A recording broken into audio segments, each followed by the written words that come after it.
ஓம் முருகா போற்றி, கந்தா போற்றி, கடம்பா போற்றி, கதிர்வேலா போற்றி, அறுபடை வீடு கொண்ட முருகப் பெருமானே போற்றி போற்றி.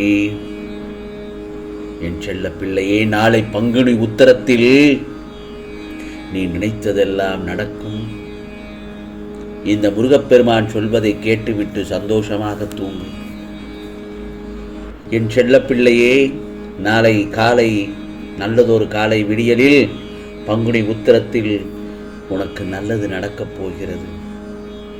கவலைகள், பதற்றங்கள், கோபங்கள், குழப்பங்கள் இவற்றையெல்லாம் மனதை விட்டு தூக்கி எறி. தைரியமாக இரு. உன்னை சூழ்ந்துள்ள சூழ்ச்சிகளையும் எதிர்த்து அதை தகர்த்த செயல்பட்டால் அதற்கு பெயர்தான் தைரியம். அதை மனதில் கொண்டு தைரியமாக எந்த சூழ்நிலையையும் எதிர்கொள்ளும் மன வலிமையையும் நம்பிக்கையையும் வளர்த்துக்கோ. உனக்கு என்னவெல்லாம் சொல்ல வேண்டுமோ என்னிடம் மட்டும் சொல். மற்றவரிடம் சொல்லி ஒரு பிரயோஜனமும் இல்லை. இந்த முருகப்பெருமான் நான் இருக்கிறேன். உனக்குரிய கஷ்டமான காலத்தை, நேரத்தை நீ கஷ்டத்தை நினைக்காமல் என்னை நினைத்துப்பார். அந்த கஷ்டமே தெரியாமல் நான் உன்னை வெளியில் கொண்டு வந்து விடுவேன். இந்த நல்லதொரு பங்குனி உத்தரத்தில் நீ என்னை உணர வேண்டுமென்றால், உனக்கு நான் ஏதாவது ஒரு ரூபத்தில் இந்த முருகப்பெருமான் உனக்கு காட்சி அளிக்க வேண்டுமென்றால், அந்த தரிசனத்தை நீ பெற வேண்டுமென்றால் என்ன செய்ய வேண்டும் தெரியுமா? அதிசக்தி வாய்ந்த இந்த ஒரு வரி மந்திரத்தை 3 நாட்கள் தொடர்ந்து வடிக்க வேண்டும். நல்லதொரு நாளில் இந்த முருகப்பெருமானை நினைத்து இந்த மந்திரத்தை பூஜை அறையில் விளக்கை ஏற்றி அதில் வைத்து சொல்லி பழகு. துவங்கி அந்த நாட்களிலிருந்து என்னுடைய மந்திரத்தை சொல்ல சொல்ல உனக்கு நிச்சயமாக என்னுடைய அருள்பாலிக்கும், நிச்சயமாக கிடைக்கும் என் செல்லமே. அதிசக்தி வாய்ந்த முருக மந்திரம் சரவணபவ, குக சண்முகா, சரணம் சரணம். செவ்வாய், புதன், வியாழன் 3 நாட்களும் பூஜை அறையில் மற்றும் இந்த மந்திரத்தை சொல்லிக்கொண்டே இருந்தால் நிச்சயமாக உனக்கானதை இந்த முருகப்பெருமான் அருள்பாலிப்பேன். பிறகு நீ உன் லட்சியங்களில் வெற்றி அடையும்படி செய்வேன். உனது எண்ணங்கள் அனைத்தும் தவறாக நடக்கிறதை என்ன செய்வது என்று யோசிக்காதே. அனைத்தும் மாறும். எதிலும் நிதானமாக யோசித்து செயல்படு. அவசரப்படாதே. நிச்சயம் வெற்றி கைகூடும் என் செல்லமே. உன் வாழ்க்கையில் நடக்கின்ற யாவும் உன் கர்ம வினைகளின்படி நடப்பவையே. அப்படி இருக்கும் பட்சத்தில் நீ துயரங்களை எதிர்கொண்டுதான் ஆக வேண்டும். உன் கர்ம பந்தத்திலிருந்து விரைந்து விடுபட உன்னால் முடிந்த அளவு பிறருக்கு நீ நன்மை செய். உன்னிடம் உதவிக்கு வருபவர்களை உதாசீனப்படுத்தாதே. உன்னால் முடிந்த உதவியை நீ அவர்களுக்கு செய். அந்த தர்மமே இக்கட்டான சூழ்நிலையில் இருந்து உன்னை காக்கும். வாழ்க்கையில் இன்பமும் துன்பமும் அவரவர் கையாளும் வகையில் மாறுபடும். மற்றவர்கள் எல்லாம் நிம்மதியாக சந்தோஷத்துடனும் வாழ்வதாகவும் நீ மட்டுமே துயரங்களை எதிர்கொள்வதாகவும் புலம்புகிறாய். ஏன்? உண்மை அது அல்ல. அவரவர் வாழ்க்கையின் உள்ளே சென்று பார்த்தால்தான் என்னென்ன துயரங்கள் அவரவர்கள் சுமக்கிறார்கள் என்று உனக்கு புரியும். பொறுமையையும் நம்பிக்கையையும் எந்த சூழ்நிலையிலும் கைவிடாதே. உன்னை விட்டு யார் விலகினாலும் கவலைப்படாதே. எல்லாம் நன்மைக்கே என்று எடுத்துக்கொள். அப்பொழுதுதான் நீ மென்மேலும் வளர்ச்சி அடைந்து வாழ்வாங்கு வாழ்வாய். எல்லா செல்வங்களும் பெற்று மகிழ்ச்சியாக மாறப்போகிறது நாளைய பங்குனி உத்தரத்தன்று. நிச்சயமாக நான் சொன்னது அனைத்தும் உன்னை சேரும்படி நிச்சயமாக உனக்கு அருள்பாலிக்கிறேன். நாளை பங்குனி உத்தரத்தன்று நல்லதொரு காலை பொழுதில் அழகு தெய்வம் முருகப்பெருமானின் 108 வேல் போற்றிகளை காதார செவியார கேள். அது நிச்சயமாக உனக்கு நன்மைகள் உண்டாகும். ஓம் அருள்வேல் போற்றி, ஓம் அபயவேல் போற்றி, ஓம் அழகுவேல் போற்றி என்று என்னுடைய திருவடிகளை சொல்லிக்கொண்டே இருந்தால் நிச்சயமாக உனது வாழ்க்கை நீ நினைத்ததெல்லாம் நடக்கும்படி நிச்சயமாக இந்த முருகப்பெருமான் உனக்கு அருள்பாலிப்பேன் என் செல்லமே. இதோ உனக்கான நல்ல காலம் பிறகு துவங்கிவிடும் என் செல்லமே. எப்பொழுது எனக்கு விடிவு காலம் என்று புலம்பிக் கொண்டிருந்த என் பிள்ளைக்கான ராஜயோகம் தொடங்கிவிட்டது. உன் ஆசைதான் இந்த முருகப்பெருமானின் ஆசை.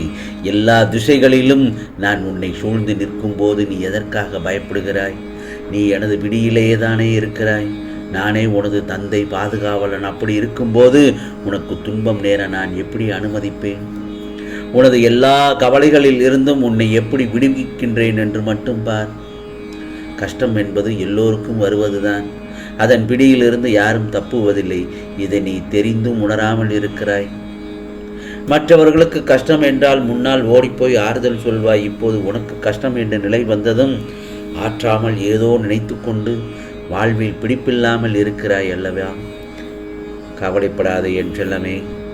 ஆகவே உனக்கென்று விதிக்கப்பட்டது நிச்சயம் உன்னை வந்து சேரும். அதை முதலில் புரிந்து கொள். உன் உழைப்பு என்றுமே வீணாகாது.